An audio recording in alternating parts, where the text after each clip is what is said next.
অবৈধ নাগৰিকে ইয়াত ন্যায় বিচাৰিব, ইয়াত কোনো আমাৰ হেৰি নাই।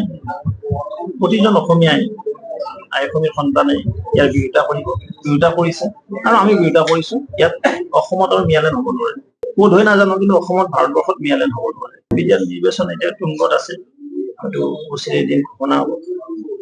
যোৱাবেলি আমি লগত আমাৰ চৰকাৰখন আছে, আশা কৰো বিটিচি অঞ্চলৰ ৰাইজে উন্নয়নৰ স্বাৰ্থত থাকি বিটিচি অঞ্চলত আমাৰ চৰকাৰখনে মাননীয় প্ৰধানমন্ত্ৰী মোদী ডাঙৰীয়াই যি শান্তি বিৰাজ কৰাই দিছে, মাননীয় মুখ্যমন্ত্ৰী মহোদয় যিদৰে শান্তি বিৰাজ কৰাইছে, উন্নয়নেই নহয়, শান্তি হোৱাৰ কাৰণে উন্নয়ন হ'ব পাৰিছে। কাৰণ আপোনালোকেও জানে এসময়ত অতি উত্তপ্ত আৰু অগ্নিগৰ্ভ পৰিৱেশ আছিল বিটিচি, আজি সেই পৰিৱেশ নাই।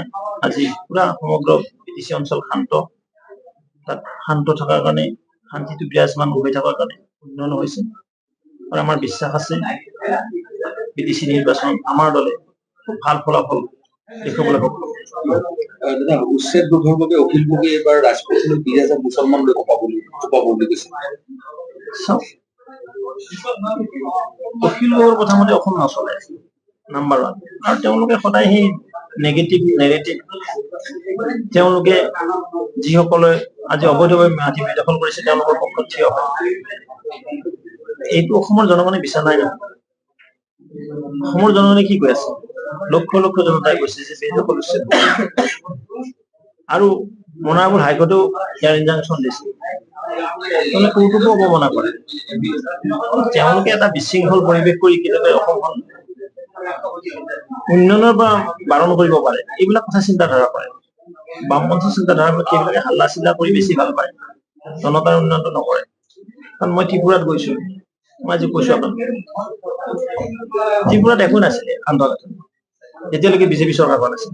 আজি ত্ৰিপুৰাত আপোনালোকে যান কিদৰে উন্নয়ন হৈছে, তেনেকুৱা কথা। আজি অসমতো বামপন্থী আজি 100 বছৰ আৰু 100 ইয়াৰ্ছ হলেও 100 ইয়াৰ্ছ হলেও ইয়াত বামপন্থী চৰকাৰ কৰিব নোৱাৰে।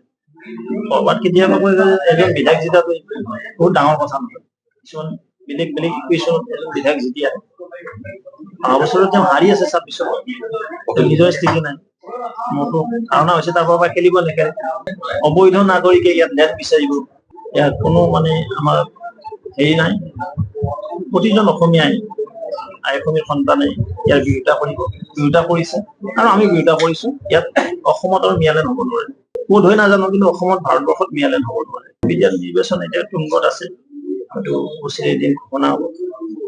যোৱাবেলি আমি লগত আমাৰ চৰকাৰখন আছে, আশা কৰো বিটিচি অঞ্চলৰ ৰাইজে উন্নয়নৰ স্বাৰ্থত থাকি বিটিচি অঞ্চলত আমাৰ চৰকাৰখনে মাননীয় প্ৰধানমন্ত্ৰী মোদী ডাঙৰীয়াই